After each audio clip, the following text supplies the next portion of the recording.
Josh Lale from Valdese First Baptist Church to do our invocation for us. Thank you. So, two things briefly before I pray. One, thank all of you in this town, the police, the fire, faith community. Everybody has come together over the last several weeks to make a lot of things happen. So thank you for those who have donated and been a part of the recovery efforts. And also, I'd like to have a brief moment of silence for all the 230-some lives so far that have been lost, and then I'll pray.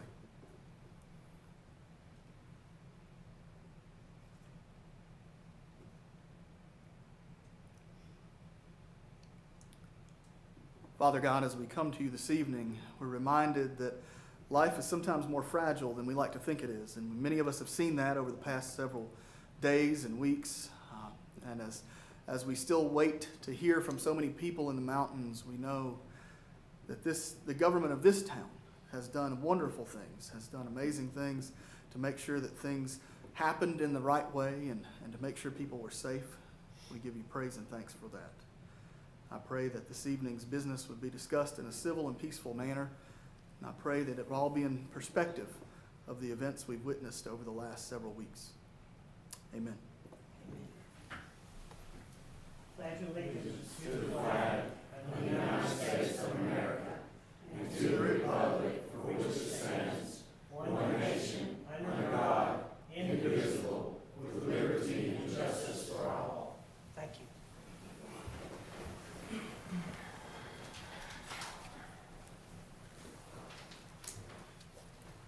Okay, council, trust you went through the reading material that was included in your packet, and we'll go to item 5, open forum. And the first person on my list is Susan Botafuco.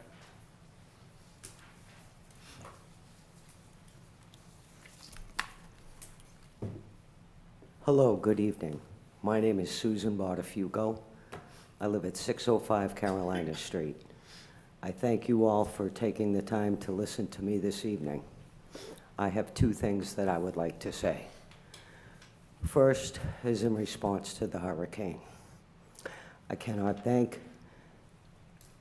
the Valdese Fire Department enough. Firefighter Walton was one of the men who responded to my home one night last week when a power line blew up, created a hole in my lawn, set it on fire, as well as the telephone pole, and was wiggling and jiggling as though it were dancing to the electric slide. It was the scariest time I had throughout this entire storm. Secondly, I would like to thank Patrolman, and I am going to say his name wrong, Jason Oksana, I'm sure you all know who I'm speaking of. I just go with Jason's what I do. Saisana. Oksana? Saisana. Thank you all very much for that. I would like to thank him as well. He was patrolling the neighborhood shortly after the storm one day. Saw a bunch of my neighbors and I standing out under the same wire that blew up. Just talking, you know, trying to see, do you need anything, that type of neighborly help. He pulled over just to make sure we were okay. And I thought that was just terrific. No other reason, just check in on us. I would like to commend him as well. I think you all did a fine job getting out of this mess known as Helene. She was a brutal storm, and one I hope to never live through ever again. I grew up on the coast of Massachusetts. I've seen a lot of hurricanes. I've been through a lot of them.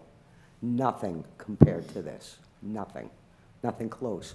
I think you all did a great job. I think you all deserve a pat on the back and a clap, because I really think you guys did a great job. Now comes the tough part. I would like to know, back in August, I started getting text messages from some company, Dynata, who wanted to know what I thought about the town of Valdese and what was important about it. They were seeking some survey, and I'll read it to you. And it came from area code 712-201-1787. And it says, "Hi, Susan. Dianata is conducting a short survey on issues important to residents of Valdese. A few minutes of your time will make the difference. The survey is below and it gives me a link." So here comes my question. I would like to know who by name authorized giving out my information without my consent and who disseminated it. Because that is something that is a real breach of privacy. I don't take it lightly, and quite honestly, I'm very upset by that. So, again, in summary, I would like to know who authorized it and who disseminated it. And I would request an answer within 48 hours.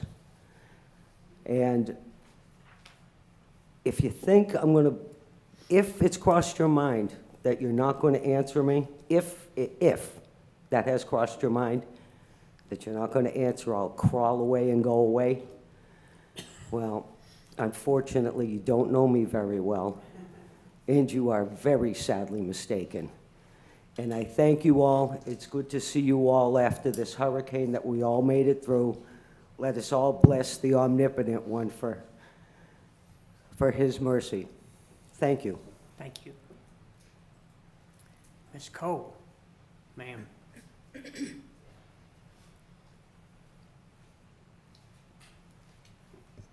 think you should put a short person in front of you. I know there are so many issues that we probably could think about that come up, that need work, the pool, the this, the parks, whatever. But a time like what we've just gone through, I think it's okay to put that aside for a moment and just appreciate all of the hard work that went on during the recovery from Hurricane Helene. I appreciate all of our town workers, Public Works for clearing areas and roads and cleaning up afterwards and restoring water for us to drink. Our police and fire department for all the safety and emergency operations that they did. And the rec center for their community support, including holding a place of showers for people who had no place to even take a shower, never mind drink water, okay? And also for doing their best and reopening the center and the pool for preteen use. And I'd just like to say thank you to all of them for doing that. I think we live in a great town, and sometimes we forget what we have until we look at what some other people don't have. Thank you. Thank you, ma'am. And I think Councilwoman Ward would like to speak to that also. I just, I've been shook this week, the past 2 weeks, especially in the last one going to, I know a lot happened in Burke County to people. I know we were without power. I didn't have it for a week. It was interesting. But even without power, I saw churches gather together. I saw neighbors joining together to help each other, and it suddenly didn't matter who, and this is a crazy political year, I know. It was so great to see everybody look past all the stuff happening in our nation just to help each other out. And I'm so proud of the citizens of this town, the churches especially. Marissa and the mayor have been working together to make sure we had a site for people to donate to. It's great to see our town pulling together to help others because we came out lucky. We have a couple of trees down in some areas, and it's hard to deal. You're like, oh man, that tree's in my way still. But we'll talk about that later, why those trees are still in the way. Because there's a process for getting the trees out of the way even, and I'm learning that. FEMA does have a process that we as a town have to follow. But it's a tree that's laying there. It's not my child that was taken out by the storm. It was just a tree. And I just thank my town, and I want to encourage everyone here to do whatever you can to get supplies, to those people in those places. I want to encourage you to sign up for Samaritan's Purse, whatever organization is actually getting up there. The mold is actually setting into the houses now. Find ways that you can go and help get the mud out of those houses. It's our time to, I don't know how many of you are believers, but if you are, be those hands and feet. That's all I'm going to say about that. All right? So I thank you all for just shining a little light, being what Valdese is supposed to be, the light in the darkness. I appreciate it. Thank you. Very well put. Next is Mr. Whitener, is that correct? I'm sorry. That's okay, it's fine. Hi, my name is Plaid Swittington. I live on Klein's Avenue, and the reason I'm up here, I like to know what we can do about the speed up through there. Most of the people who live on that street is 70, including me. I'm 70, and the speed is getting so ridiculous. And over the last 5 years, I've had my truck total lost. My stepdaughter had her car total lost there.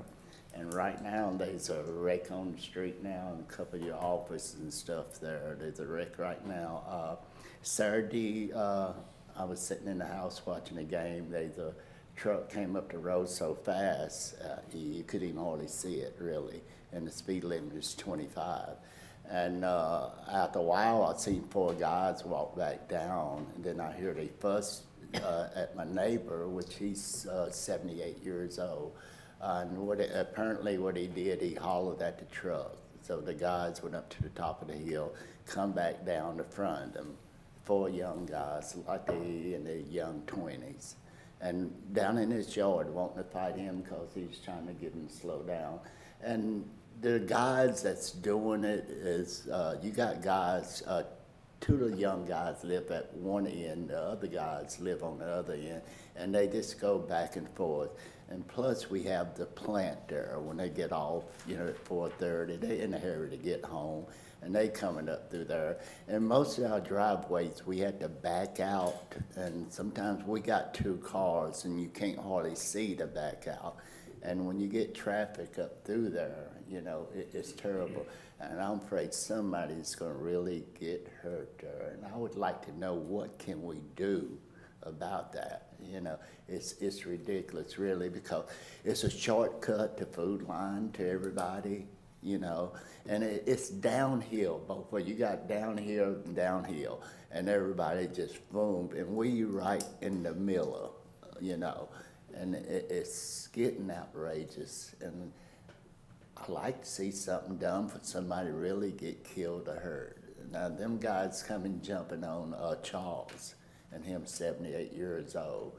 And I came out there and I said, y'all have no reason. Well, he acted like he wanted to fight us. I said, you come up there, I didn't even see your truck, you went so fast. I said, y'all do it all the time, man.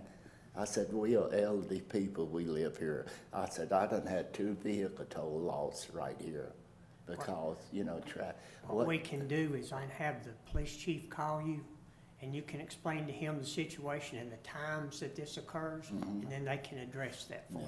Well, it's different times, I said. It's not a certain time. It's just whoever want to come up through there flying, if that's what they feel like. And the plant, it's when they get off, some of them do respect the limits, and some of them just in a hurry to get home. And same way it's going to the food store. It's just zoom, zoom, zoom. And it's kind of dangerous to, our mailbox sat on the road, and we had to stand there and wait the cars to go back to check our mail. And it's hard to see where we live at because there's a tree down below the hill, and you can't see a car coming over top of that hill until you backed out, and they're going so fast they right up on you. My wife, they got hit the other day. She backed out and she didn't see it, but the time she backed out, the car about hit her in the rear end. And I'm just afraid right now somebody really going to get hurt there. We'll have the police department address that and see if we can't solve that problem. I appreciate it, You're sir. welcome. Thank you for being here. Thank you so much for listening. Yes, sir. You're welcome. Okay, council, next is item 6, the consent agenda. You can see there's 4 items there. And if it be your pleasure, I'll take a motion to approve the consent agenda, please.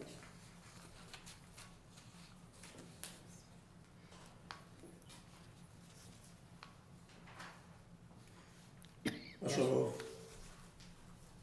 Okay, may I have a second? Second. Okay, those in favor signify by saying yes and raising your right hand. Yes. So moved. Thank you, council. Okay, item 7, new business. Item A is a public hearing, and before we start this, council, we're gonna have 2 public hearings tonight. We were supposed to have one a couple of weeks ago, but between that and the hurricane kind of got out of schedule, and the state has approved for us to do this tonight. So we'll have 1 public hearing, and Ms. Long will address that, and then we'll close that hearing and have another one. So at this time, council, the next item under new business is a public hearing for the Community Development Block Grant Neighborhood Revitalization Funding for Berrytown Waterline Project. And since this is a public hearing, I'll now declare that public hearing open, and ma'am, it's all yours. Thank you, Mayor. Thank you, Council, for letting me be here tonight, Manager and the Attorney.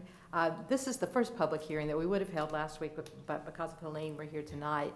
In order to submit a community development block grant application, you have to have 2 public hearings. The first one is a very generic, and it says there's money available, and the state of North Carolina currently has money available, approximately $48 million in community development block grant funds.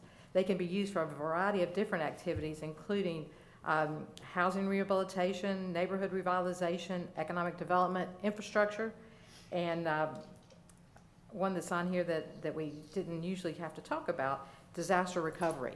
And that's something that the state of North Carolina has received an allocation, or will receive an allocation from HUD for disaster recovery. We don't know what the program guidelines are going to be yet, but in order to apply for those funds, you would have to hold a first public hearing. So we're going to be ahead of the game for that one because we're holding this public hearing tonight.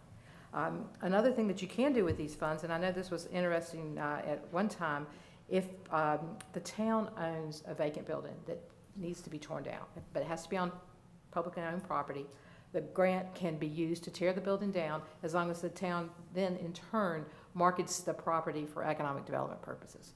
So that's, you've got to have an activity on the other side in order to be able to do it.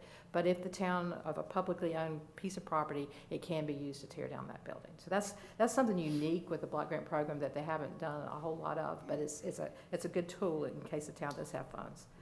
Local governments can apply for up to $950,000 in the neighborhood revitalization category.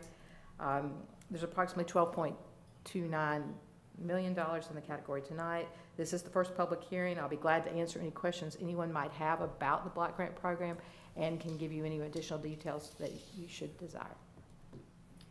Questions, council? Okay. Are there any members of the public who would like to speak for or against this resolution? Seeing none. Is there anyone else who wishes to speak? Seeing none, I declare the public hearing closed. Now we're calling for the second, opening the second one. Okay, you ready? Okay, Mayor, yes, sir. Okay, next item, council, will be the second required public hearing for the Community Development Block Grant Neighborhood Revitalization Funding for Berrytown Waterline Project. And Ms. Ma'am, this public hearing is now open. Thank you. As y'all will remember, in the spring, we applied to the Department of Environmental Quality for a $3 million grant to go in and to replace the 2-inch water line that was in Berrytown, along with the connections and the meters and everything so that they could have a fire hydrants and 6-inch water line.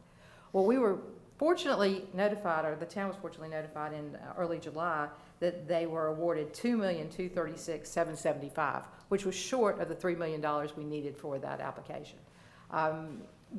The staff started looking around to find some additional funds because the project couldn't be made whole unless we could find the $800,000, and we knew that would be a big ask for the town to do. So we discussed it with the North Carolina Department of Commerce, and they have recommended that the town submit an $800,000 application to do the connections and the taps and the meters for the properties out in the Berrytown community. This will make the project whole. It will put us back a little bit above $3 million. And in order to do that, that would allow the project to proceed. Because now, if the grant is the $2,236,775 grant agreement was signed, we would be short of the money we needed to do the project. So this is a stopgap to hopefully be able to submit the application. The applications should be awarded before the end of December. So the project should be able to proceed as scheduled if the funds are awarded. And we have no reason to believe they wouldn't be. If the town so wishes to approve this application, we would need a motion to be able to do that. And in addition to authorizing a resolution, we would need the town to adopt the system participation plan and the anti-displacement plan. Both plans are required from the Department of Housing and Urban Development. And I'll be glad to answer any questions you might have about this project. It's complicated. It's like putting a jigsaw puzzle together. It would have been so much easier if they had just said, you've got $3 million. But this is a way to go about helping the community and the citizens without putting any town funds having to be contributed. Questions, council? Mr. Mayor, I have just 2 or 3 questions, just to have the information summarized for the public. The water lines that we're going to work on, are they within the town limits of Valdese? They're not. No, they aren't, but there are town of Valdese water lines that are Right. providing water to the community. How did Valdese come on those water lines? They were part of the triple community. Right, thank you.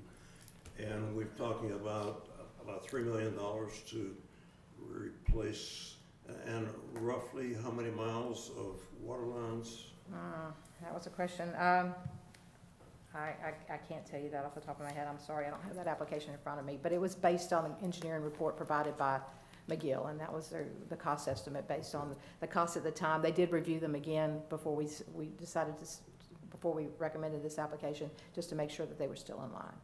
But there is a 2-inch water line out there now with no fire protection, and basically no pressure from all of those citizens that are paying their water bills. Thank you. I just wanted to make everybody aware that it's part of the obligation the town took on when it acquired the triple community's water system, and it's not by any means all of the water lines that we got with that system. So there's a great deal of maintenance ahead of us in that area. Thank you. Anyone else, council? Are there any members of the public who wish to like to speak for or against this resolution? Seeing none, I now declare the public hearing closed. And ma'am, I probably need to see how exactly you want this motion to read. To approve the application to be submitted to the North Carolina Department of Commerce Rural Economic Development Division, and then also adopt the resolution and the citizen participation plan and the anti-displacement plan, all as part of the application, and to authorize the mayor to sign the application so that we can submit it later this month. Okay, council, I so move that motion. thank you. Second, Second. further discussion? Those in favor signify by saying yes and raise your right hand. Yes. Motion carries. Thank you, ma'am. Thank you. We'll get it in for you this month. Thank you for all the work on that. That's a much needed project out there. Okay, council item B, public safety facilities. Councilman Harvey, did you want to speak to that? Yes. I'll start it with a motion, and if it's seconded, I would like to speak to it. My motion is that the renovation of 215 Main Street East Office Building as the permanent police station be given the highest priority of all Valdese's planned and in-progress construction projects, that the interim manager advertise a request for qualifications, seeking proposals from North Carolina general contractors for a design-build approach to the renovation at a cost not to exceed $1 million, with work to be completed no later than 6 months from acceptance of the proposal, and that the agreement, AIA document B101-217, approved August 5, 2024, be terminated without cause.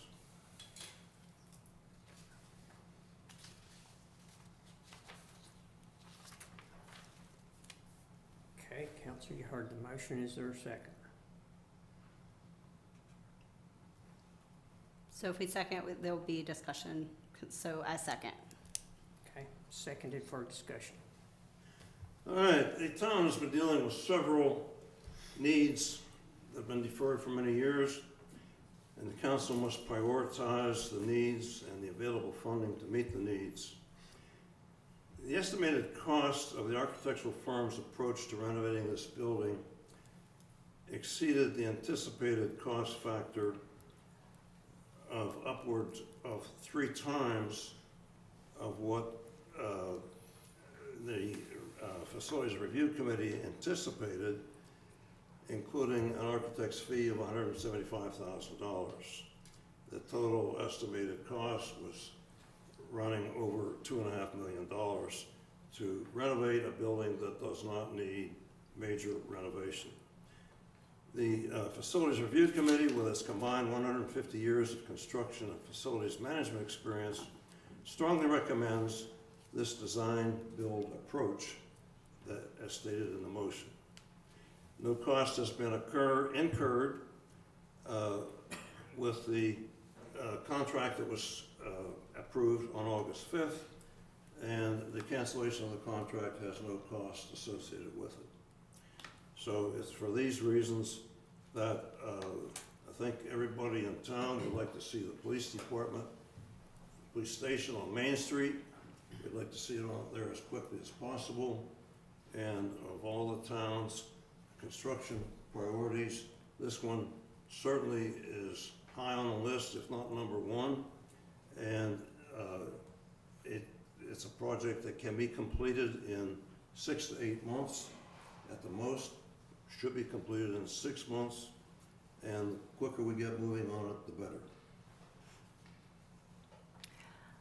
Mr. Mayor, Yes, ma'am. can I ask for Chief Sharp to come to the podium? I have some questions for him. Yes, I'd like that also. And I agree with Mr. Harvey. I think this should be top priority, completing the police office on Main Street and getting this renovation done. But give us, what is your vision for this building, Chief Sharp? What are your thoughts and concerns that you see as our police chief in renovating this Mitchell building? And what are your thoughts about this building? Okay, first of all, I'd like to say good evening to everyone, clerk, council, mayor, attorney, manager, and citizens. I want to start by saying thank you for that. Thank you for asking me on this issue, because I don't know that I've really actually been heard. The things I'm about to say will cause a number of thoughts. Some of you will care, some of you will be angry, and some of you will be pleased. But what I'm about to tell you is the ugly truth. When hired as a new police chief for the town of Valdese, and I've prepared some things here I'd like to share with you.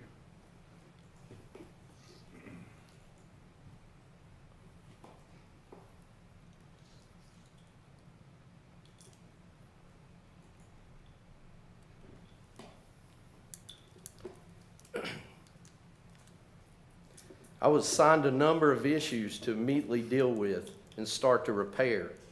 A homelessness and drug issue, as well as retention of employees, were problems that were identified for immediate needs for me to address. We'd been working on the homelessness and drug issue with extreme urgency through identifying and obtaining resources and developing partnerships with outside agencies and citizens, enforcement of laws, and a trespassing program which has shut down 4 suspected drug houses and helped to curtail some of the drug problem, as well as additional training and education for our officers and citizens on the subjects to improve our community. Employee retention, training, and morale within the Valdese Police Department was the next issue.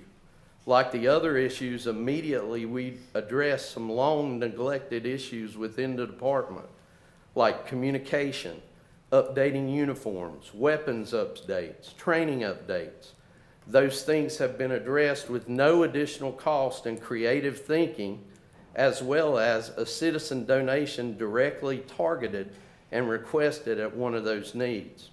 I will say the council approved $5,000 extra in training funds that we have utilized to meet some of those needs. However, the department is lacking across the board in multiple other areas which have been neglected and ignored over time, such as software updates and quality reporting system. A $20,000 cut in our budget this year knocked that out for us. I'm working on things like policies to improve issues for us, all taking policy issues to improve that we're working on, like taking warning shots out of our use of force policy. Ask Attorney Swanson how long ago police departments stopped that practice. I just took it out of a policy that's been ignored for a very long time. Firearm scores have improved drastically across the board, which provides a safer community for all of us and will save lives if or when they are used. Additional taser equipment consisting of in-date duty taser cartridges and systems have been provided to me by a fellow department away from Burke County for our use at no cost because their department upgraded. I've already had 2 employees trained to conduct training in-house in some of these areas as we are moving in the right direction. Officers are being assigned training dates at Western Piedmont Community College in neglected and ignored areas across the board. I've worked at changing a culture within the department to become more community-oriented and based and involved. We have decided and added a chaplains program to care for our citizens and to also provide needed care for our officers. While I know I can't fix all of these issues overnight, I'm working night and day to greatly improve your police department, and I need your help. Let us look at some of the issues that directly affect retention. And I've prepared a slide up there for you to look at. In the last 10 years, the Valdese Police Department's lost 39 police officers. In the last 2 years, they've lost 7 officers. Four of them for better pay, the others I can't answer for. In the last 7 months since I've been here, we've lost 2 reserves. One left for better pay, and one wasn't actually working and providing services, so I asked him to step down. Next, the ugly truth, Valdese versus the competition. I want you to look at the salaries that exist that I'm competing with. Valdese, with no experience, starts out at $40,708 a year. I have no incentive to offer experienced officers, and our reserve program, which we rely on heavily for special events and things of that nature, is paying $17 an hour. I leave the slide up for you to view temporarily because I want you to see what I'm competing against to hire and retain employees. I want you to keep in memory and remember as you look at this that every one of these officers attends the same basic law enforcement training. And without a special circumstance, where would you go to work if you were given the choice looking at your salary? Answer that question for me, please, and keep that in mind.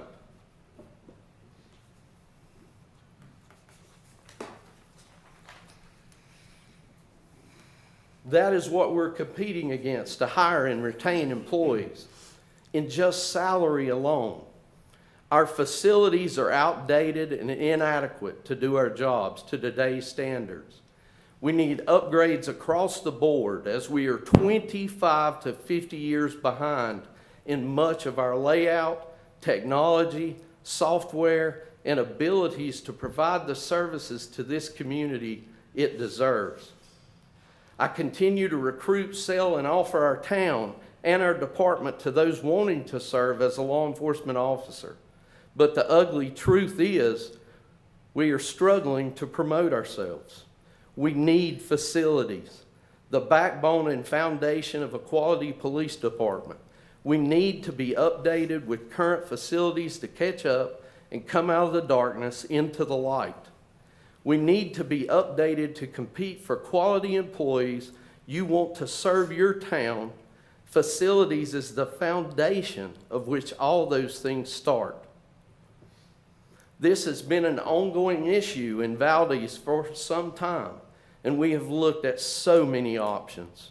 We have moved the goalpost all over the playing field, but not once have we attempted the field goal.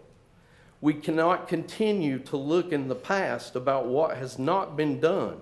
We need to look into the future about what needs to be done and come up with a solution that is not duct taped together. I think we are close to finally making a move to fix a long endured problem.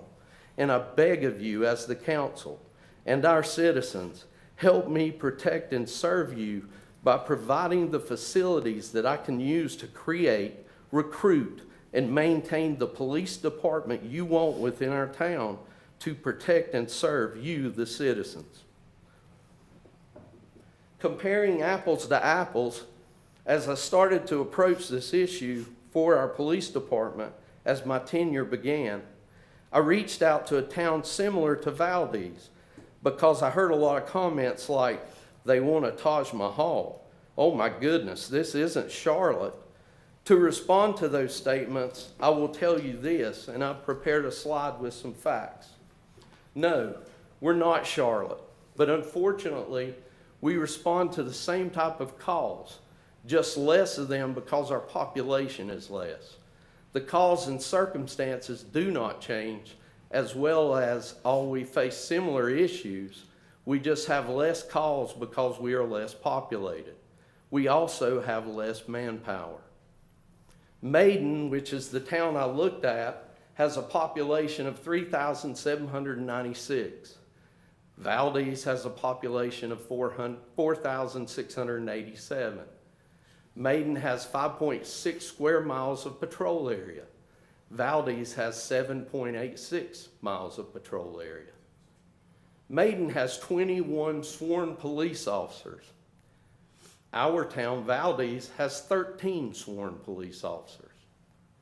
Maiden faced a facilities issue in 2018 almost identical to ours. The department was literally falling in, and they assessed their needs and built a $2.2 million facility through payments from tax revenues and are currently working on new fire facilities.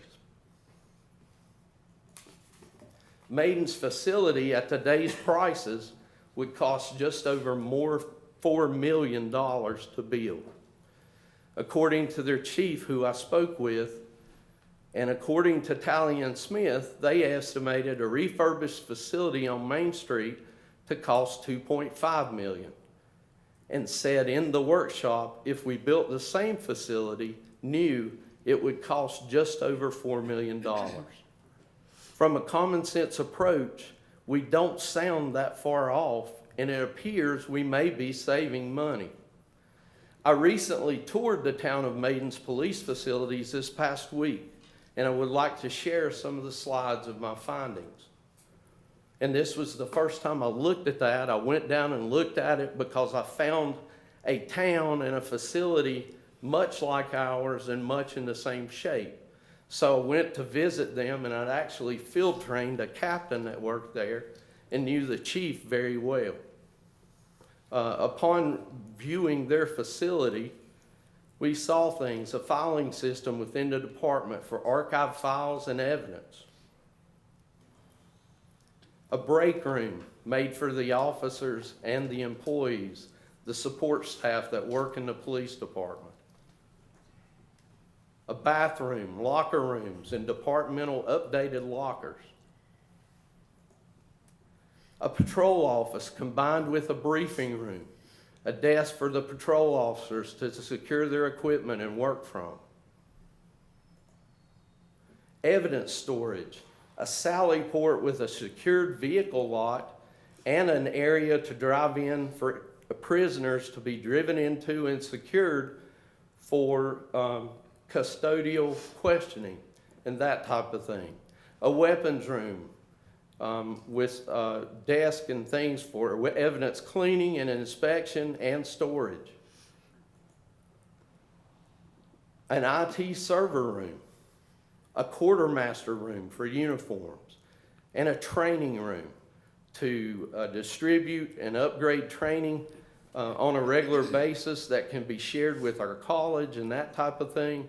And we get our officers up to speed and trained by having the facilities to do so in-house, which we have already begun to start to take care of by training current employees to teach that training. A department fitness room. Privacy walls that separate a shared offices between two sergeants, and a parking area with an outside generator that supports the building in times of strife like the hurricane we just endured.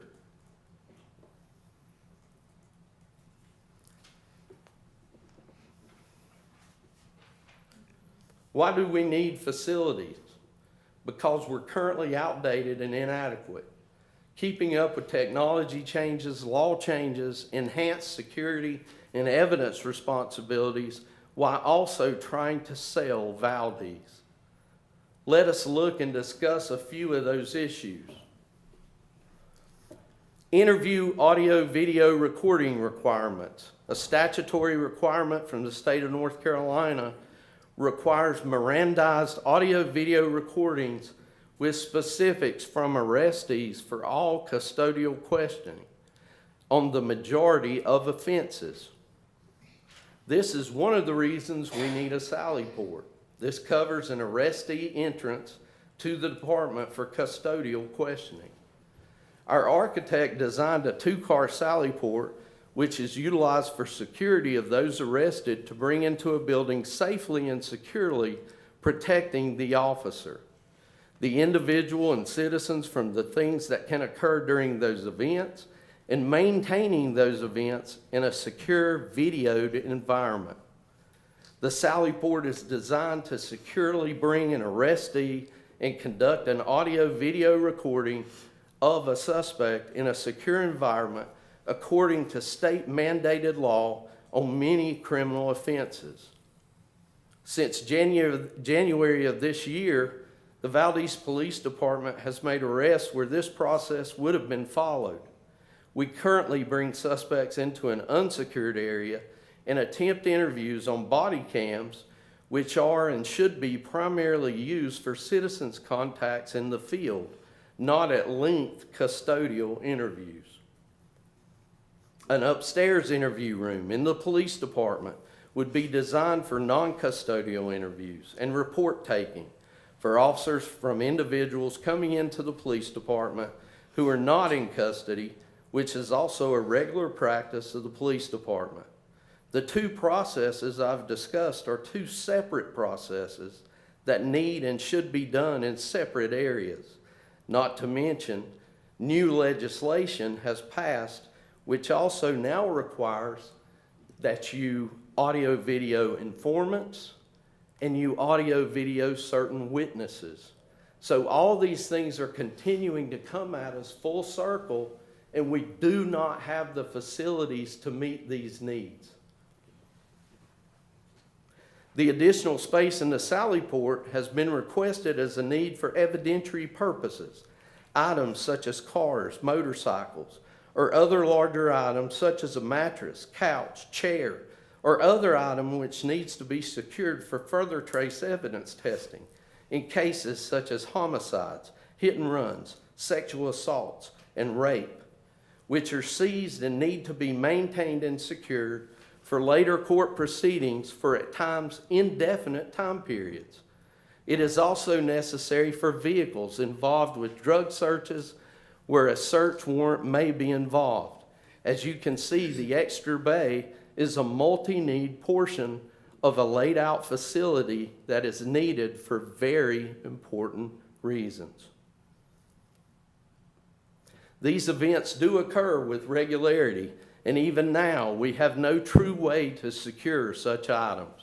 And like all other issues, we duct tape together some form of solution.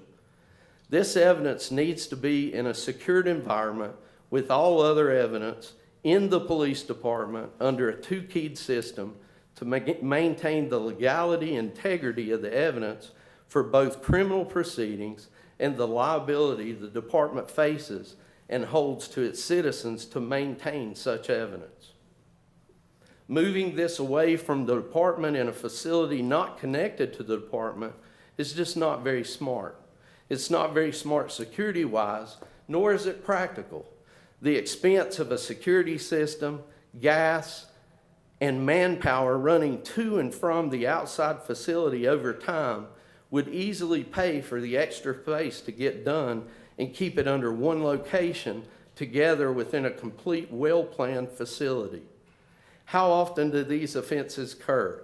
Looking at some of this year's data, which is also an area that has been updated and changed as I've come into the department, we are now currently doing a much better job accurately reporting.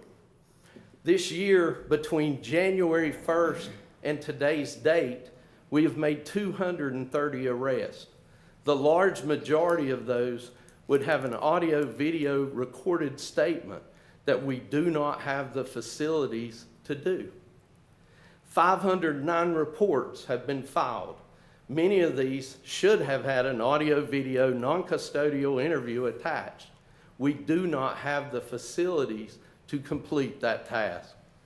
We have towed 155 vehicles in Valdese.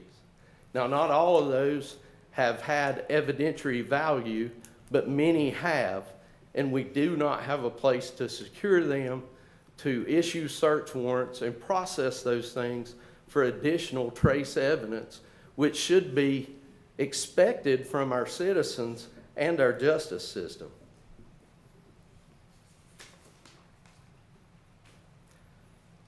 Council, technology has changed everything.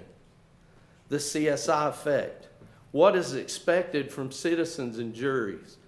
The majority of all investigations use a three-pronged investigative approach consisting of three types of evidence: interview and interrogations collected with audio-video data storage, crime scene consisting of photography, sketches, measurements, collection of physical evidence, searches for trace evidence. Believe it or not, since coming to this police department, I put together their very first investigative equipment box that our patrol officers have to conduct these investigations and begin to collect the evidence needed to process crime scenes. Digital crime scenes. The new technology has created that third prong to all investigative processes, which means we now have to search computers, cell phones, computers in cars, digital evidence across the board, and the various forms of video that we now collect.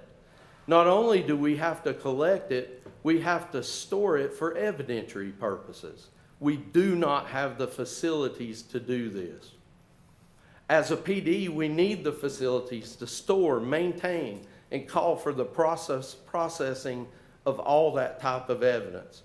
Technological evidence, charging ports and evidence lockers to maintain phone power and computer power so that you do not lose the data that is evidence of your crime. Many of our in-car cameras used for vehicle stops are outdated and currently unusable because they were not replaced on a regular basis like they should have been.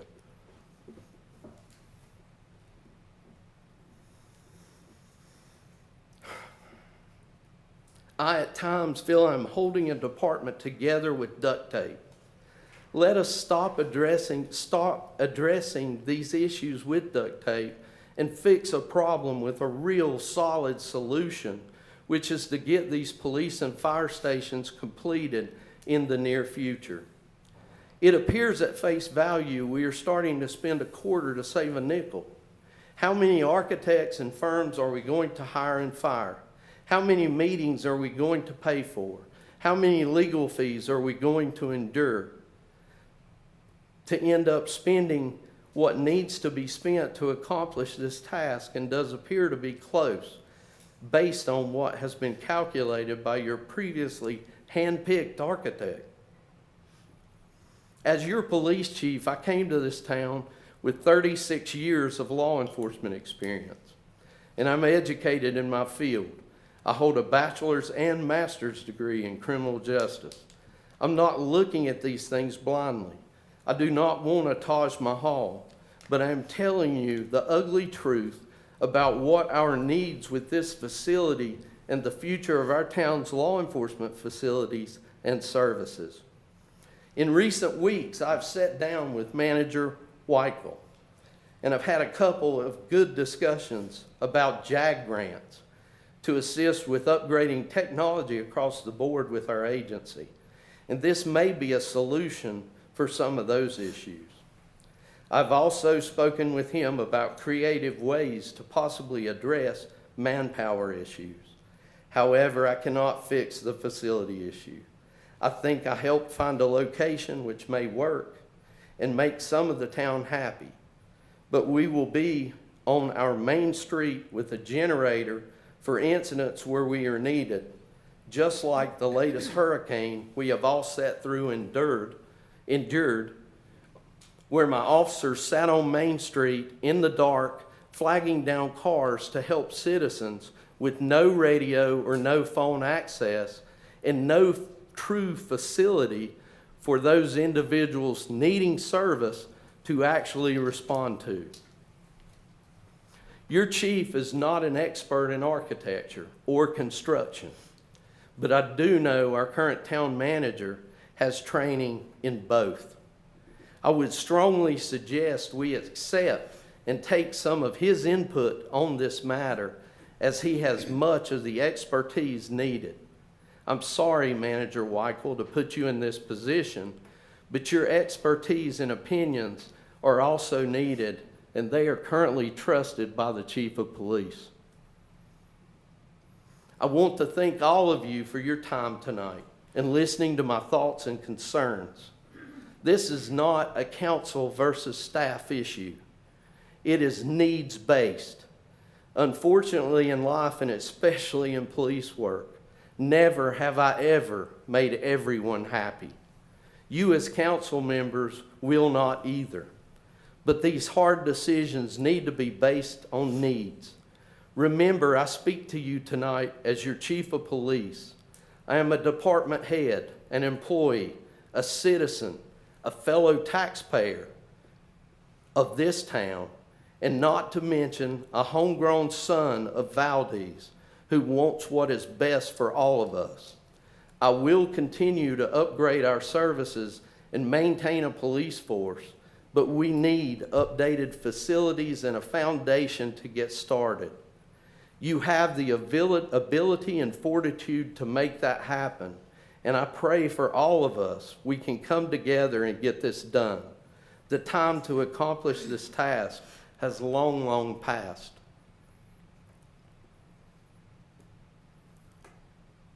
And I've finished my presentation, and I hope it fell on everyone's ears.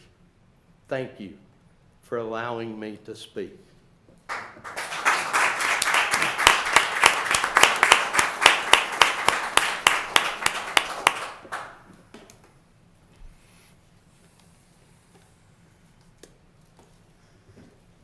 Mr. Mayor, I appreciate that presentation very much. That's the best staff presentation on any major project that I've heard since I moved to Valdese, I guess, certainly since I've been on the town council.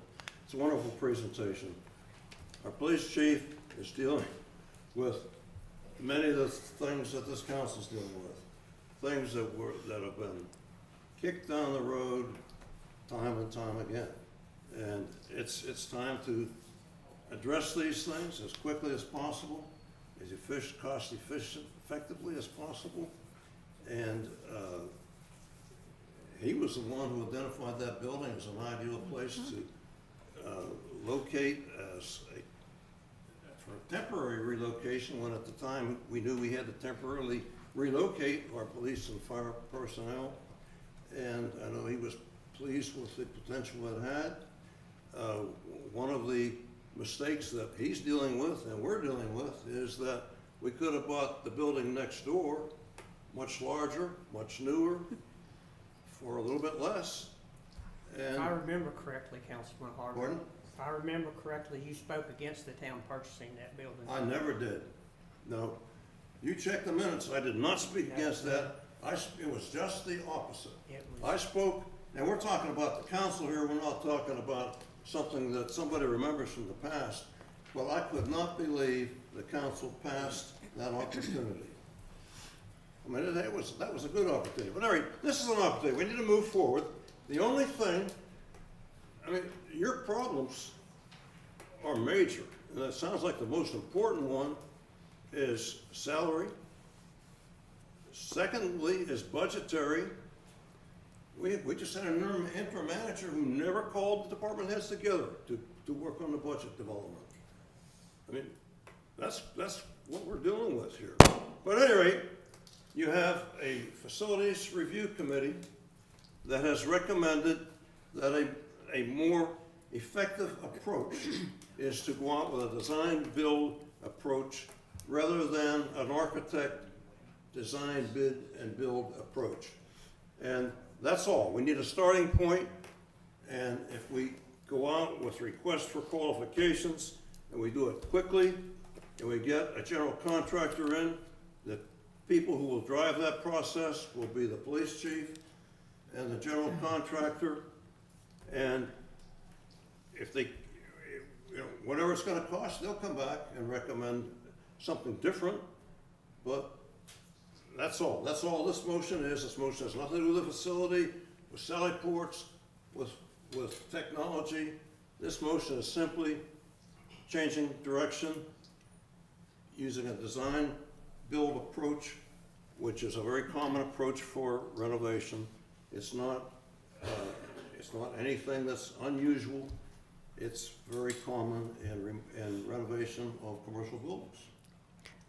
Okay, my question is, and you know I don't have problems with design approach because we talked to the fire chief in Waco and that's how they use the design build approach. My question is, if we only set it at $1 million, I don't think that will be enough money to do what we want to do.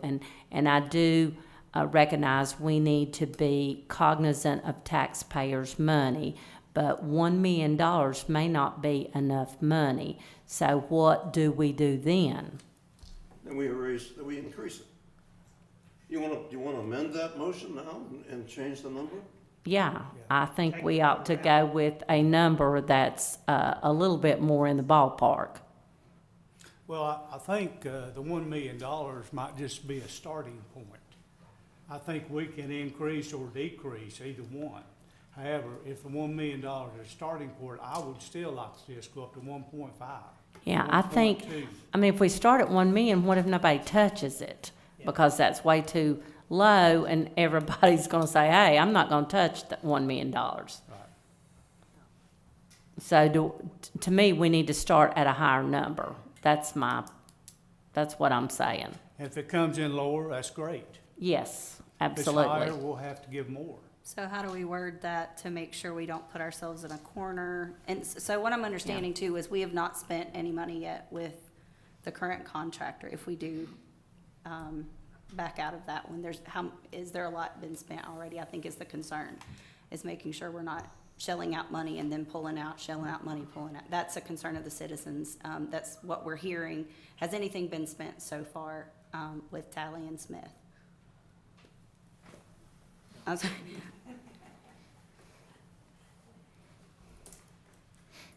Okay, good question.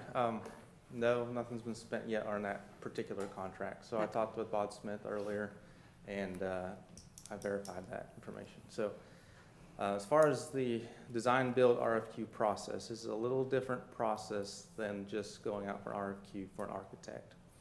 There's one additional step that the statutes outline for us, that we have to do an establishment of criteria, adoption of that So it's about a 3-page document that I'll have to write up, and I've got a draft going right now.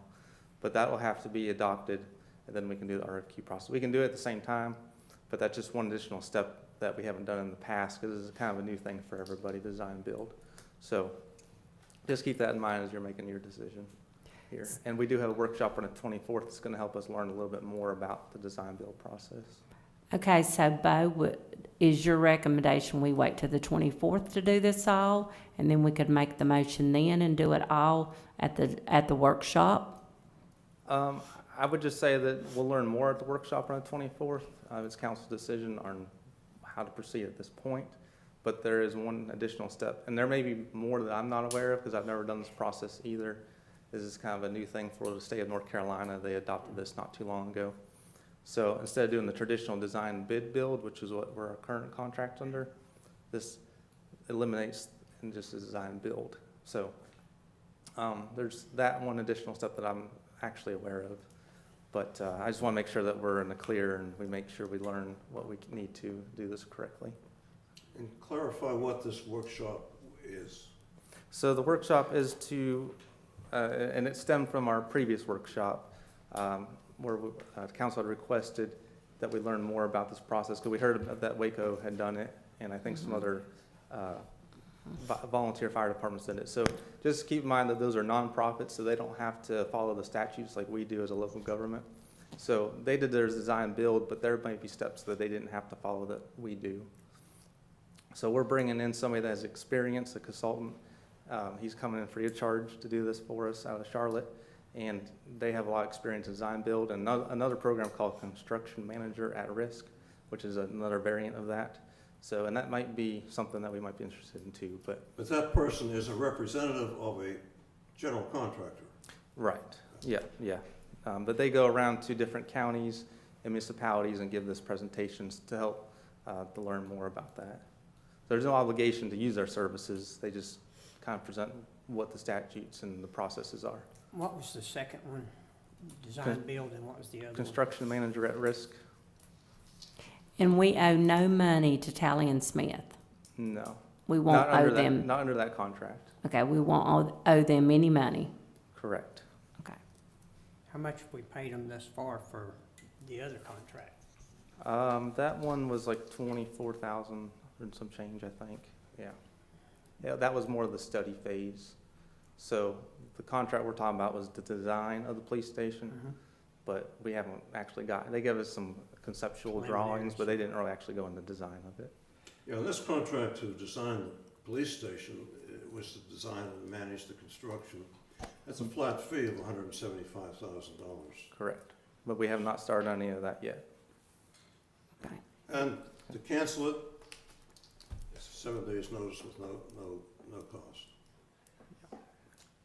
It seems to me, because I have questions myself on the design build process, plus the construction manager program that might work, we don't know. It seems to me that waiting until after the workshop, when we gather more information to help us all understand these two processes, would be more prevalent, so we know what we're doing and making the right decision.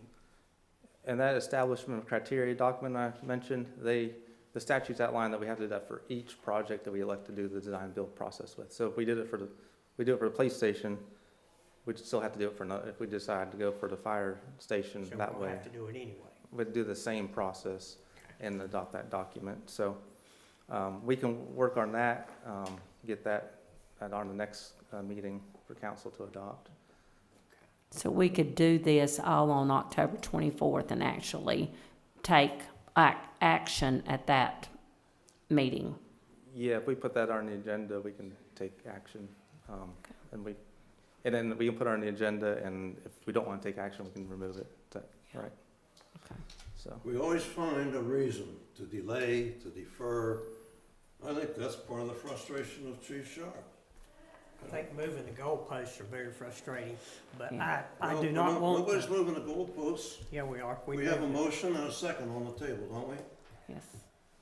Well, Do we I have think- a motion and a second on the We table? do. We do. We're doing the discussion right now. I think we're talking about two separate things here. I think we're talking about building, I think we're talking about financing. And I think, I think that's, the motion is there, that we go ahead and do this financing at the $1 million with an amendment to increase the 1 million to 1.5, 1.25, whatever. That's, So, that's the one that's set by the amendments that can be spent. right, but I'm a little concerned about for following Robert's rules on the discussion.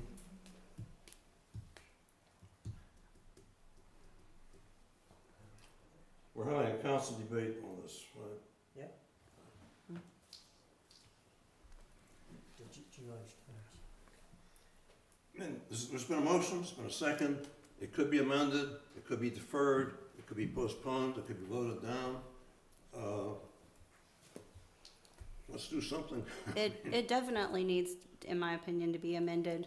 I think it looks really bad for us to say we're gonna spend over $1 million for a pool structure, but we can't give that to our police department. That would bother me personally, just to have that option. I would like for it to be $1 million. If it comes in $1 million, we'll all shout and be happy about it. But if it is a little bit more than that, but I do feel like we owe it to our citizens to make sure we are looking at every option. And I know it seems like it looks like we're moving this back and back and back, but we owe it to the citizens. We're all coming in this new, this is just in the last month, really something we're looking at. And for us just to jump on the first quote that we got, I don't think anybody would do that at their house. And I'm always gonna go back to that. If I wouldn't do it for my household, I'm not gonna treat Valdese citizens any different. So I think we owe it to our citizens to.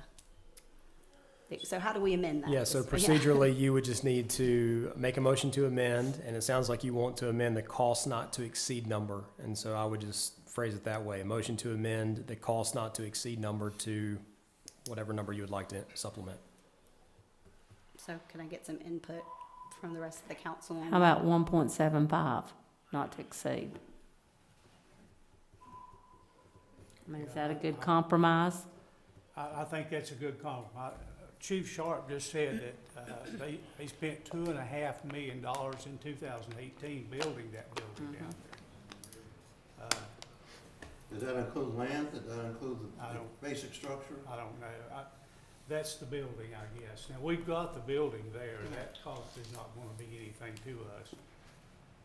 But, yeah, and I also like the 1.75 as well. Just so you know, I've got a copy of the architect contract and what they paid, and it was $2.16 million is what they paid for their building in 2018. And that was built from the ground up, I understand. That wasn't that was a building that wasn't It's a built. brand new building, all new construction. 1.75. Is there an That, amendment? Heather? I think, let's do 1.75 and, yeah. So you'll need to phrase that as a motion. Now, how do we do it if it does come, if no one can do it? If everyone we talk to says we can't do it for less than this, how do we go about fixing? I'm curious how that works, cause I'm new to this. So do we come back in here and say, okay, everybody's coming in with the bigger numbers and we just discuss it then? Yeah, so if, you can go ahead. Well, what we can do, we would advertise RFQ with the not to exceed number. If we don't get any responses to RFQ, Gotcha. that might be a telltale sign that we're out of the ballpark there. Okay. Does that help? Then we come back and increase it. Right. So does the council agree, 1.75 seems to be Is there an amendment? amendment saying Somebody 1.75. second that? I'll second it. Okay, any further discussion? We gotta vote on That's the it. amendment? You'll vote on the amendment first, and then you'll vote on the underlying motion as amended. Okay, so on the amendment, those in favor signify by saying yes and Okay. raising your right hand. Repeat that amendment for us, Mr. Mayor. Increase the amount to 1.75 million. Okay. Okay, those in favor signify by raising your right hand and saying yes. Yes. Yes. Seeing none opposed, motion carries. Now, to the amendment that Councilman Harvey presented. Mr. Harvey, sir, would you repeat that for the benefit? You want me to read the motion again? That'll be fine, yes, sir. That the renovation of 215 Main Street East Office Building as a permanent police station be given the highest priority of all Valdese's planned and in-progress construction projects, that the interim manager advertise a request for qualifications, seeking proposals from North Carolina general contractors for a design-build approach to the renovation at a cost not to exceed $1.75 million, with work to be completed no later than 6 months from acceptance of a proposal, and that the agreement, AIA document B101-217, approved August 5, 2024, be terminated without cause. Okay, thank you. Any questions on that, council? Okay, I need a second on that. Second. Okay, Oh, those in further discussion? Those in favor signify by saying yes and raise your right hand. yes. Yes. Motion carries. Thank you. Okay. Next item, C, minor modifications to Valdese Town Hall. And I believe that's you again, Mr. Harvey. Oh, wonderful. All right. Given that where we are now with B, I move that the interim town manager obtain an estimate from the general contractor selected for the 215 Main Street East renovation project for the division of 2 oversized offices in the town hall for consideration by the council as a possible addition to the contract. Do I have a second?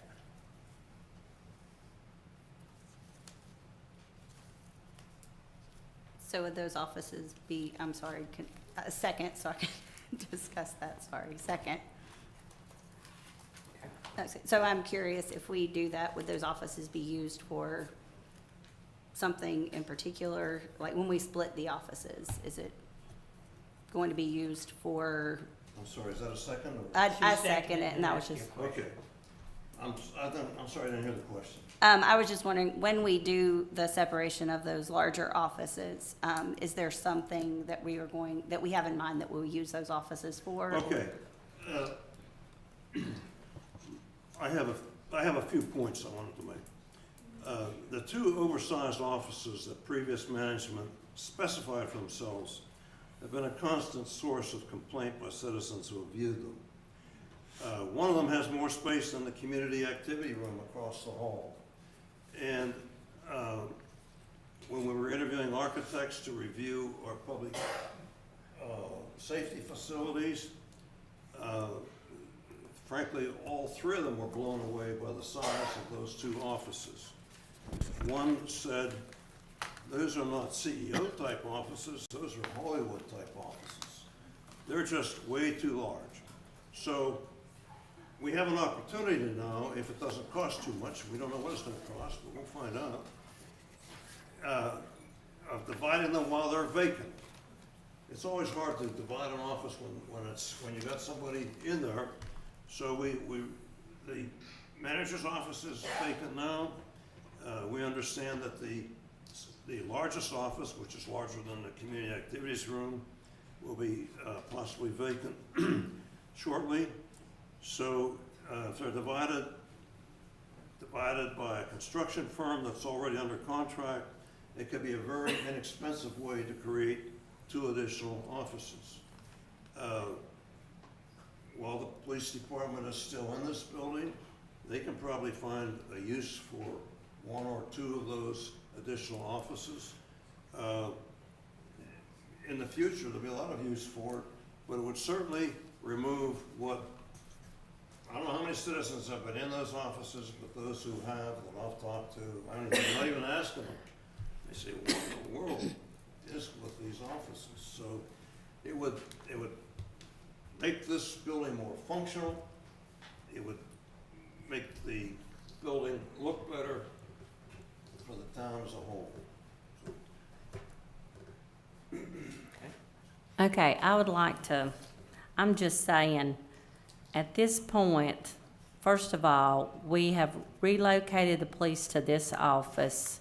We have spent $21,000 doing that. We have got them in place. Why would we displace them again in order to make extra offices?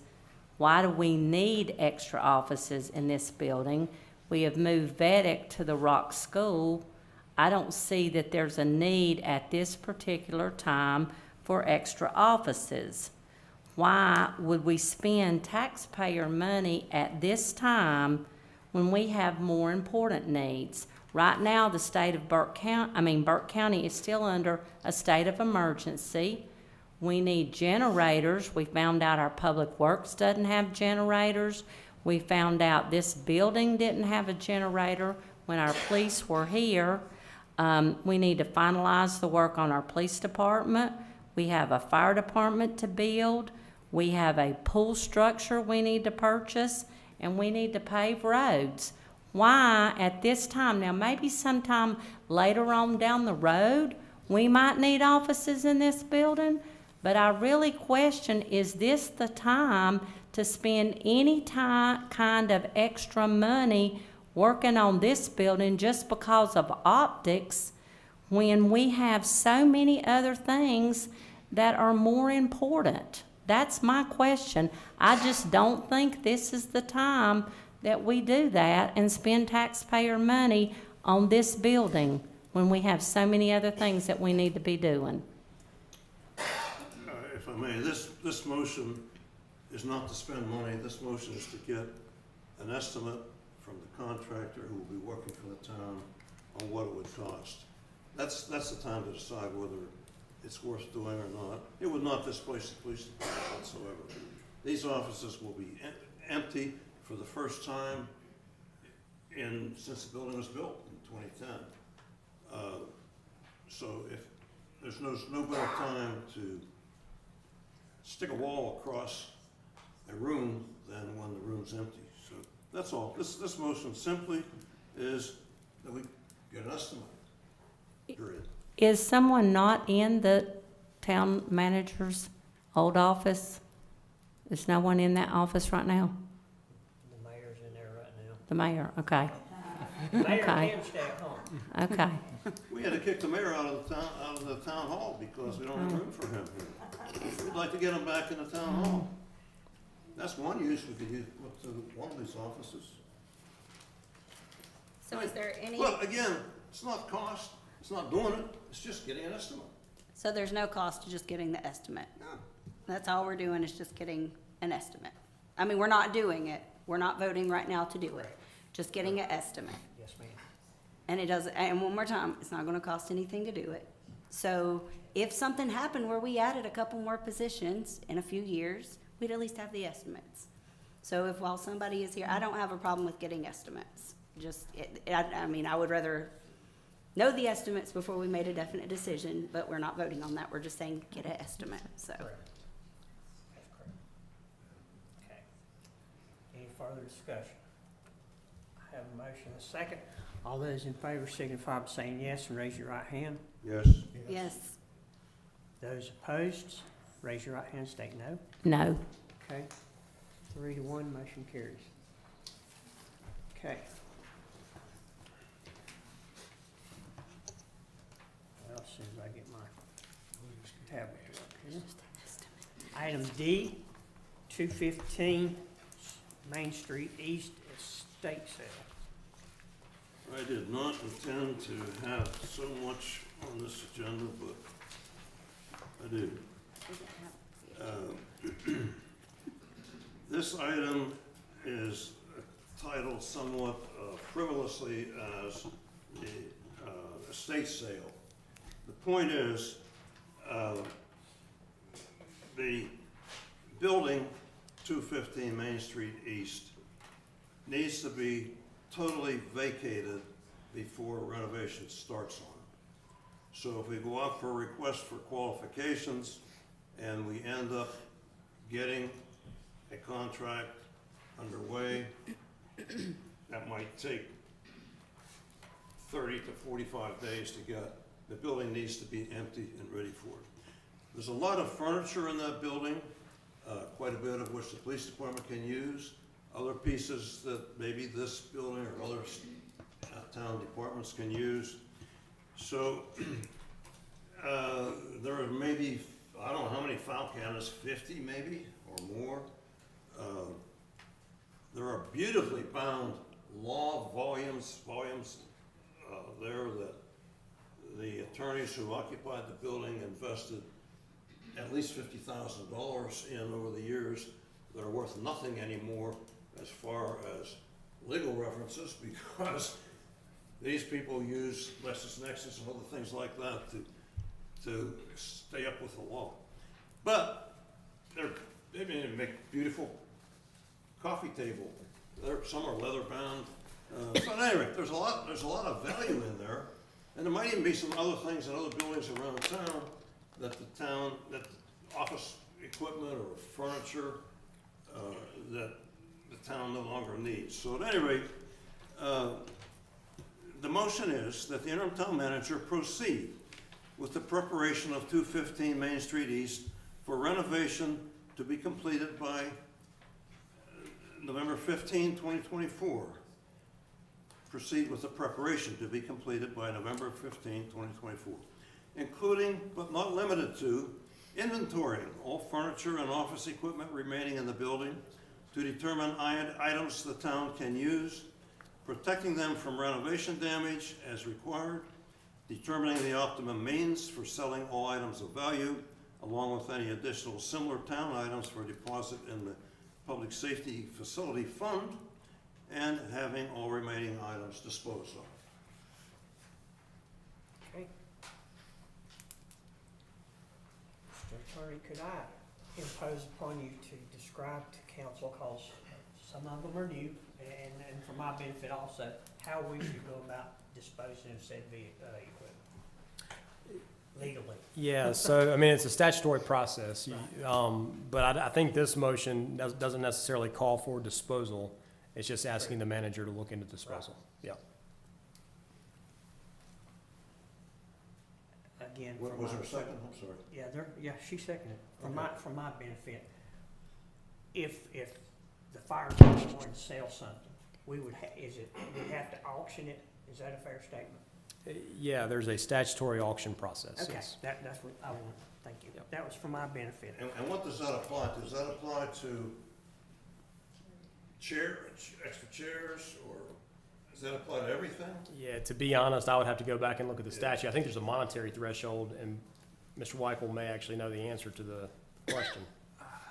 It's been a while, but I think it's, It's not a process we use very often. No, we're just asking them Yeah, to it'd be deal good with to it, know. get the building emptied out. Good to That's know. all. Okay, I have a motion and a second. Actually, I didn't second that one, but I will second it so we can have the discussion. I just want to make sure, I know that Chief Sharp had said something about there were some things in there that they could possibly use. Is that what he has spoken to you about? yeah, we'll go through there first and mark what he wants Okay. and what he needs to keep. Making sure and- that they were taken care 'cause of there's a lot of good first. furniture that we Yeah. can use in there. Okay. Yeah, I mean, it's not a real simple process, because whatever we're gonna keep needs to be protected, for one thing. It's gotta be covered, it's gotta be, if there's rooms that are not gonna be renovated, it's gotta be stored in there. So there's work involved with it, so you gotta inventory it, it's got value, it needs to be inventoried. We don't wanna dump, throw away, or sell, or give away anything that we don't need, but there might be, I don't know, $10,000, $15,000 worth of stuff in there. If so, let's do it. It's a lot less to have to store also, because I know that was a concern, is all the things we were gonna have to store somewhere, and then you don't wanna move things that you're not gonna keep, so. Okay, I have a motion and a second. Any further discussion? All those in favor signify by saying yes and raising your right hand. Yes. Yes. Okay, seeing none opposed, the motion carries. Item E, Drug and Homeless Task Force, Chief Sharp, sir.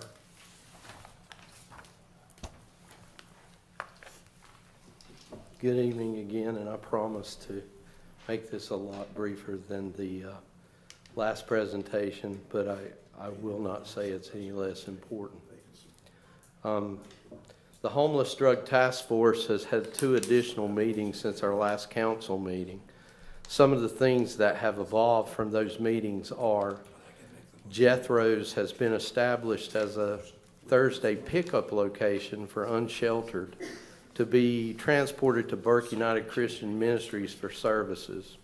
The pickup begins at 11 a.m. every Thursday and leaves Burke United Christian Ministries at 2 p.m. This provides our unsheltered community an opportunity to receive a hot meal, get a shower, do some laundry, and sign up or receive additional services. Burke United Christian Ministries continues to provide at least once a week from Valdese. The services have been provided by the River of Life Church and their bus, with various pastors and volunteers driving the bus route. We have had individuals taking advantage of this service, and I have received an additional call about this service even today. Chief Wisnut from Morgan Public Safety and I, along with other law enforcement department heads across the county, have been communicating with Greenway Transportation, the Western Piedmont Council of Governments, Burke United Christian Ministries, and others about possibly funding a bus route on Highway 70 that would serve all the communities in Burke County, having stops along Highway 70 in Glen Alpine, Morganton, Drexel, Valdese, Rutherford College, Conley Springs, Eichard, Hildebrand, and Longview to take the unsheltered to the services at Burke United Christian Ministry weekly. Remember, all the services that are currently provided for the unsheltered are housed in Morganton. So all of those services that we have access to, the people got to get there to get them. So we're trying to come up with some solutions and funding for those services through some of these federal programs. We continue to attempt to find solutions for many of their issues and given opportunities for them to get off the street if they so want to. The talks are continuing, and the last meeting that we had to get together and continue these talks was canceled due to the hurricane. Valdese PD is continuing to meet with the COG as needed to take additional contact with the unsheltered as needed when called upon. Valdese PD continues to reach out to the COG when needed. The partnership has turned into a two-way street, making contact with one another on a continuous basis as each of the people in the partnership need one another. The task force has suggested additional ways to make contact with the unsheltered and help them find services. A dinner has been planned in honor of the Homelessness Awareness Week at the United Methodist Church in Valdese as another connect opportunity for those seeking services. The dinner is scheduled for Monday, November 17th, 2024 at 6:45 p.m. in the basement of the church, and our officers will be handing out invitations to that event. Homelessness Awareness Week is recognized between November 17th and the 23rd of this year. Jethro's will also be hosting an event that week that is also part of that recognition for that week. And I think Heather has titled it Homeless Awareness Under the Stars, which individuals will be invited to sleep outside at Jethro's to better understand the plight of the unsheltered. Speakers are also being planned and scheduled for that event currently. Valdese PD has continued to come to agreements with various citizens and have prepared trespassing notices for their property. Those notices have assisted in a community effort partnership with citizens to shut down several suspected drug houses or hotspots where illegal drugs are being used and sold. We will continue to promote these efforts, not only to combat the drug issue, but to also remove camps that are in places citizens have not approved for them on their own property.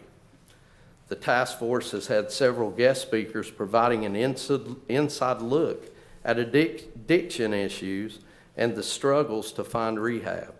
Additional programs are being researched and outreach is being sought when someone wants help with their drug problem. The task force is working to find additional answers, solutions, and response to those that have that request. Valdese Police Department has also made several drug arrests and seizures involving fentanyl and methamphetamine in our town limits. We will work with the courts for adjudication.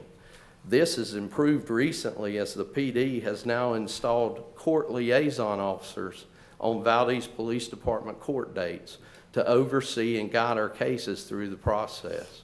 An additional avenue is having the court-ordered drug rehab for offenders as a solution to the problem for some offenders. And more information is being gathered about this process. Valdese PD has made 10 arrests since the last council meeting involving the unsheltered from an enforcement standpoint. Those charges involve trespassing, drug possession, and breaking and entering. Olive Branch Ministry, which is another option at rehab options for drug offenders, will be guest speaking at our next meeting to offer additional insight into the drug addiction issue. Another one of our unsheltered has also lost their life on interstate since our last meeting, which now brings that total to 3 who have lost their life as we have found efforts to find solutions to their problems. Those 3 individuals that have lost their life will be recognized and remembered by name during the Homeless Awareness Week at the Under Stars event at Jethro's. The task force will continue to meet on the last Tuesday of each month as we work together to address the issues and attempt to find additional solutions. Thank you for allowing us to provide this update. Thank you, Chief. Okay, council, at this time I will read a letter as soon as I put my hands on it that I received today.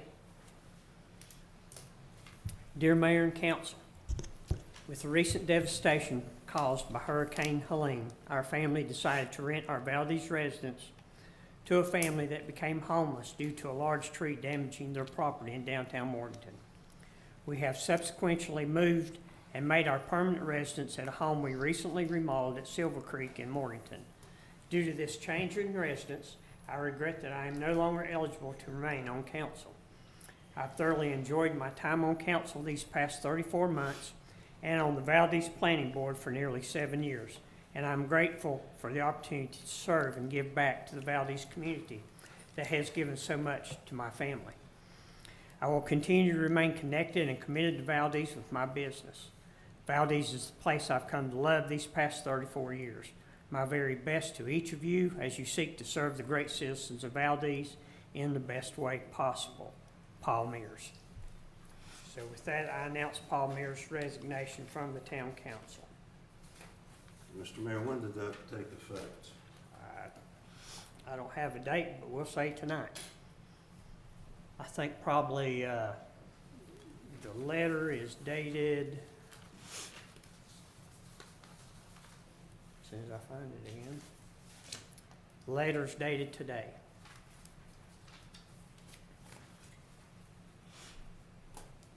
Mr.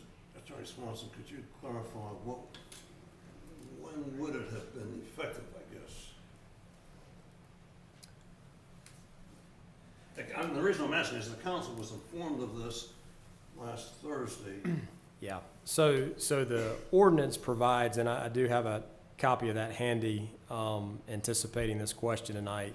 It falls under section 2-1027 of the ordinance, and it says, if any member of council shall move his residence from the town, his office shall be at once declared vacant. So it would have happened when his residence was no longer within the town. And I don't have a date for you, but.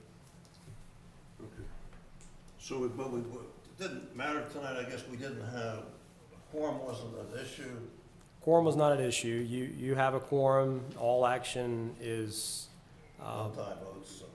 yeah, it's all valid action, but you have a vacant seat on your council. All right, and then I would then, I share the disappointment that I think of all my fellow council members that we're losing Paul Mears. He's been a solid member and contributor to the council. but, I mean, no meeting any more than tonight has indicated how many things this council has before it and is dealing with at present. So I would like to move at this time that we add to the agenda the item Ward 2 council vacancy. Second. And So- the reason I have made that motion, and it's been seconded, so I think I can speak to it, is that when I learned of this, I spent a great deal of time reviewing all relevant documentation. And after I did that, I ran it by our town attorney. And it all boils down to 2 points. First is, these points are in the rules of the council, and they're confirmed by a state statute as well. The council may not consider or fill a vacancy among its own membership except in open session. That's why I felt it was essential to have this agenda item on the agenda tonight so we can discuss it. Second point, any vacancy caused by the death, resignation, or disqualification of a member of the council shall be filled by a majority vote of the council. Period. Period. There is no prescribed process. It requires a majority vote of the council. Okay, With that, I'm sorry, go ahead. are you finished? No, I'm finished. Okay. I would like to say that this is the third resignation since I've been on the council. Maybe it's me, maybe I'm the reason all these people are resigning, but anyways, the third time it's happened since I've been on the council. And what we have done is we have used an application process where everyone who lived in the ward has been able to apply for the position. And I think that's been a very fair process. You have given 30, 45 days for people to apply. As you know, we allow our committee people apply for positions. Mr. Harvey, you posted these applications out on social media so everyone in the town could see them. This gave our citizens a chance to be considered for the position, and then the council then read the applications and then publicly voted for the person to be considered to fill the position. And I think that is the process that we should use in filling this open position. Well, one of the reasons that I felt we needed to have this discussion tonight is the way those last 2 appointments were handled. I would frankly rather not go into detail about that, but those 2 actions created a lot of backlash in this town. This council can set whatever process it wishes. All it has to do is make a motion, appoint someone by motion. And in fact, in thinking about this, I come up with a Ward 2 person who has been very much engaged with the things that the council is dealing with. I asked that person if he'd be willing to serve. He said that he would. He submitted to me a completed application with his resume information. I have copies for the council members. I have his original for the town clerk. I have an extra copy or 2 for any members of the media who are here. But with that introduction, I would like to nominate, I'm sorry? I'm sorry, this is a motion just to add it to the agenda. Okay, we're just adding this item to the agenda. I thought we were on the item. Nope, we have a motion and a second. Okay, have a motion and a second to add this to the agenda. Any further discussion? Those in favor signify by saying yes and raising your right hand. Yes. Yes. Those opposed, same sign. No. 3-1. Motion carries. I now nominate Roger S. Hebner, 104 Kerrville Avenue Northeast, Valdese, North Carolina, to complete this term of the Ward 2 vacancy. He's a registered voter living in Ward 2. He's lived in Valdese 22 consecutive years. He's not been convicted of a felony. He has never run for elective office. He does not have a close relative employed by the town of Valdese. All the things we asked in the past. Why do you want to serve as a council person? Born and raised in Valdese, I would be honored to be able to serve the town during the next 12 or so months during this upcoming period. The town council will deal with several significant issues that will draw on my career and personal work experience. What qualifications do you have that will make you an asset to Valdese as a member of the town council? Since returning from the Air Force service in Vietnam, I spent 30+ years in project management for CenturyLink and former versions of it. That experience, plus my personal business and work, has included new construction, extensive renovations, roof replacements, HVAC projects, emergency generators, and some of these projects exceeded $1 million. In addition, I've held licenses as a North Carolina general contractor and North Carolina plumbing contractor. Related education experience is a BS in industrial management, and postgraduate education included a master's certificate in project management from George Washington University School of Business and Public Management. What issues would you like to see the council address? He reported, I would like to see the council continue on its current path of replacing the distressed public safety facility and repaving its crumbling streets with continuous emphasis on fiscally responsible management of tax dollars.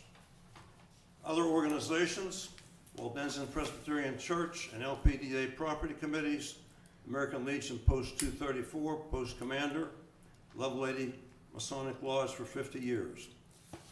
Dated today, October 7, 2024, signed by Roger S. Hebner. We need a second on a nominee? That's a good question. Or we just vote on it? I mean, No, I would, I can either look at the rules of procedure or you can have a second, either way. We can take a moment and I can look if you want. Second. All right, so again, I kind of gave the story in the introduction, and that is the council has a lot of things going right now. I mean, we're going to be looking at general contractors for the renovation of the police department, something that Roger, as facilities review committee co-chair, but more throughout his career, has done frequently for 30-some years. He has been very active on the facilities review committee, so he's up to date on all the things that are under consideration. He is well known throughout the town. He's the co-chair of the major roofing project that's going on at the Valdese Presbyterian Church up here, which is costing over $1 million. That project is essentially done. He's the property committee chair for the church. I mean, if I had ever heard anybody say a negative word about Roger Hebner, I would not have moved him forward this quickly, but he's the most qualified person in town that I know of to come into this council as quickly as we can get him sworn in and start making an immediate contribution to the things that we're facing. I would like to say I have no problem whatsoever with Roger Hefner. No problem whatsoever. He would make a fine council member. My problem is the procedure that you, Mr. Harvey, are choosing the person on your own without citizen input. No, I'm not. It's This- not for the council. But you are not giving anybody else a chance to apply for this position. And so this is you're choosing it, because you're not giving anybody else a chance to apply. And this is not being very transparent, and this is not involving citizens in the procedure. But once again, I have no problem with Roger Hefner at all being on the council. My problem is with the process. Well, I do not want to go through the last two processes, please. They were very negative. I don't want to have to leave that out. We've dealt with that. That's behind us. This is today. I have a nominee here. We have a second. I recommend we move forward with this as quickly as possible so we can get on with these major projects that we have. Any further discussion? Okay, hearing none, those in favor signify by saying yes and raising your right hand. Yes? Yes. Yes. Those opposed, seeing none, motion carries. Okay, moving on, item 8, interim manager's report.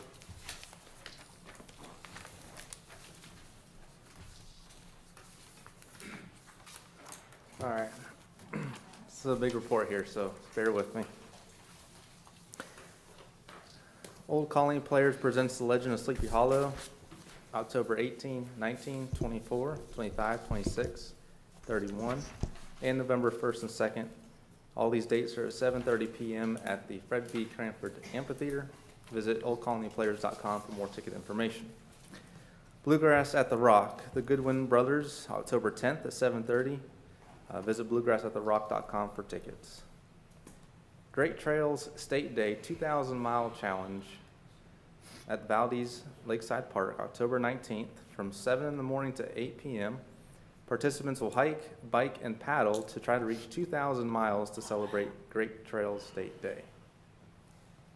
Public Safety Buildings Workshop, October 24th, here in the council chambers. The next agenda review council meeting is scheduled for Monday, October 28th at 6 p.m., again here in the chambers. Treats in the Streets, Thursday, October 31st from 4 to 6 p.m. Bluegrass at the Rock, Authentic Unlimited, November 2nd at 7:30 p.m. And the next regular council meeting is scheduled for Monday, November 4th at 6 p.m. here in the chambers. And I've got two more things to add to that list. So I had a letter handed to me from our planning director, Mr. Larry Johnson. He's formally announcing his departure from the town of Valdese. It'll be effective November 8th. So Larry has spent 45 years with the town between part-time and full-time work, but he's ready for his next chapter in his life. So we're going to miss Larry. We'll wish him well. I've been grateful for the opportunity to work with him over the last couple of years and learned a lot from him. So just wanted to notify council and the citizens of that.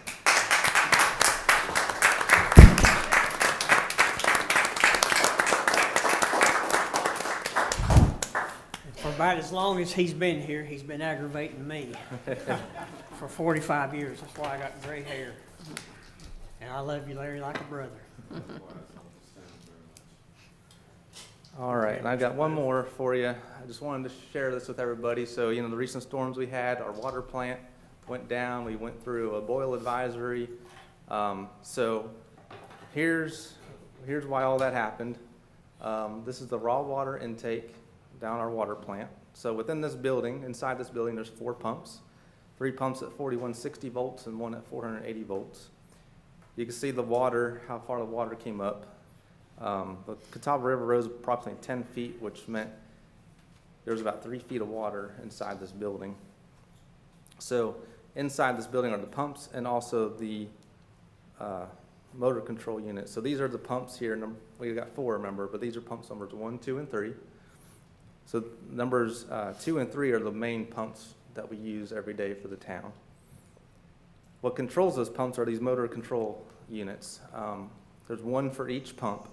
So these units are the ones that got submerged in the flooding. And what happened was the internal parts were underwater, and that's why our water plant had to shut down. Because we couldn't, even though we had a generator going, we didn't want to supply electricity to this because it would cause a pretty big catastrophe. So those are what happened with the water plant. The motor control cabinet that didn't get water damage ran pump number 4. And this is an older unit, it's a 480 volt unit, but we were able to activate it.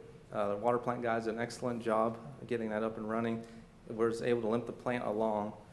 In the meantime, there was a similar 4160 volt unit at the Finnish water pump station, which is farther up on the hill, so it didn't get flooding. So they were able to steal some parts off of that to get pump number 2 running again.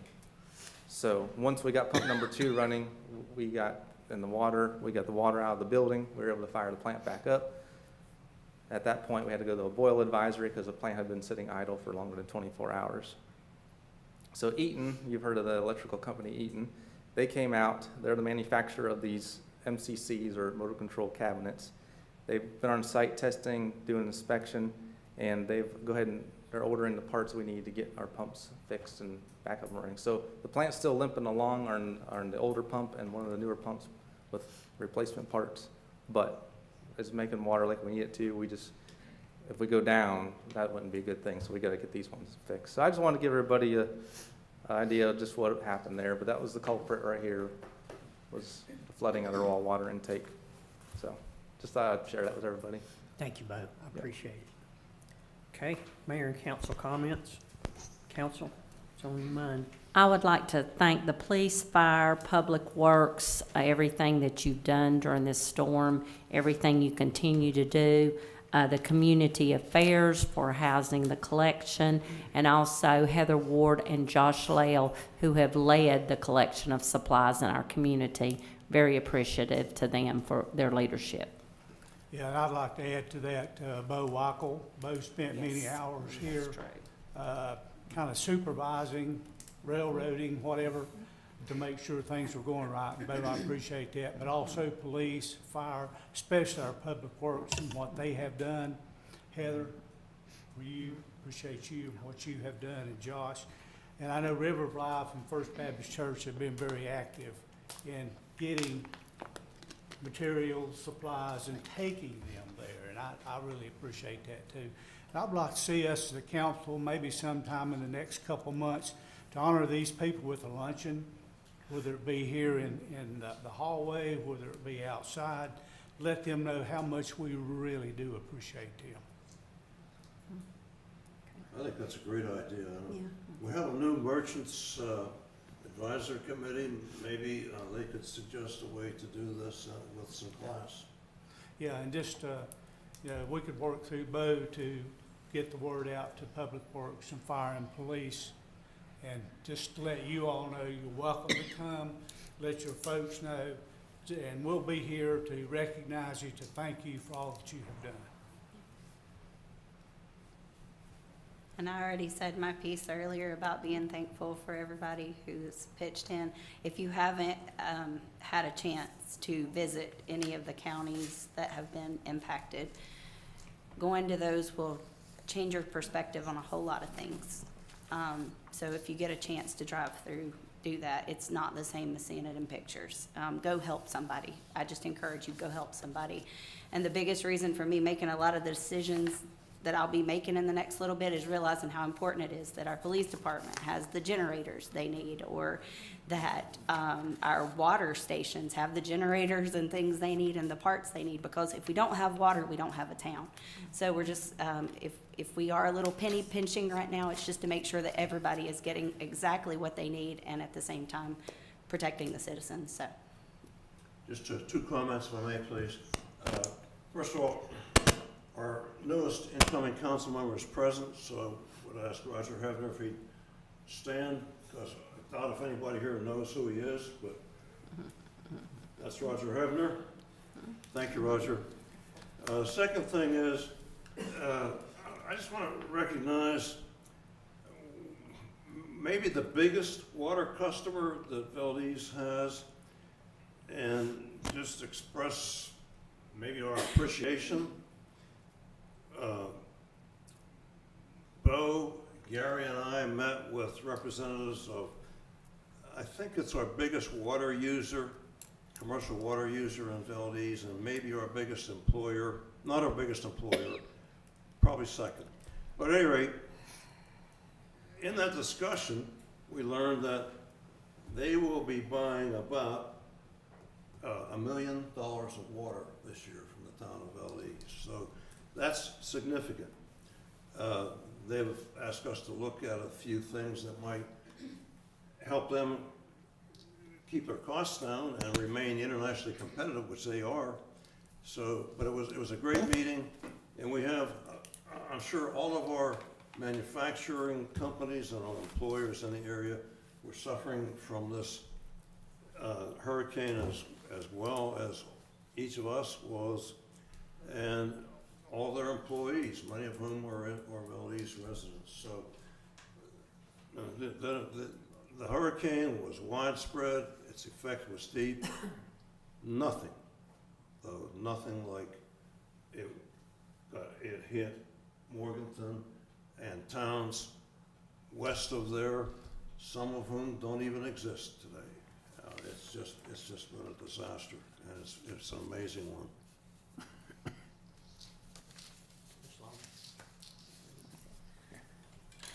Okay, I'd like to express my appreciation to our council members, Councilwoman Ward and Councilwoman Lawman, for their donation of their time in serving others and taking care of citizens, not just in town, but outside of town. Our water and wastewater folks who work diligently to get our water back to where it should be. Public Works, our rock school staff, fire, police, our citizens, our churches, Bo. And I'm sure I've left someone out. But these folks are what makes Valdese great. When the times get hard, our citizens come together and work together, and we take care of each other as we should, and I'm very appreciative for that. Now, this time, item 10 will go into a closed session under North Carolina General Statute 143-318.11A3 to consult with an attorney retained by the town in order to preserve the attorney-client privilege between the town attorney and the town council, which privilege is hereby acknowledged.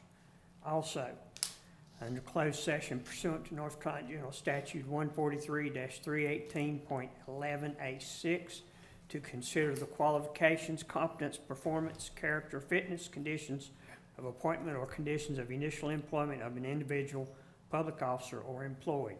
I'll entertain that motion now, council. So move. Second? Second. Those in favor signify by saying yes.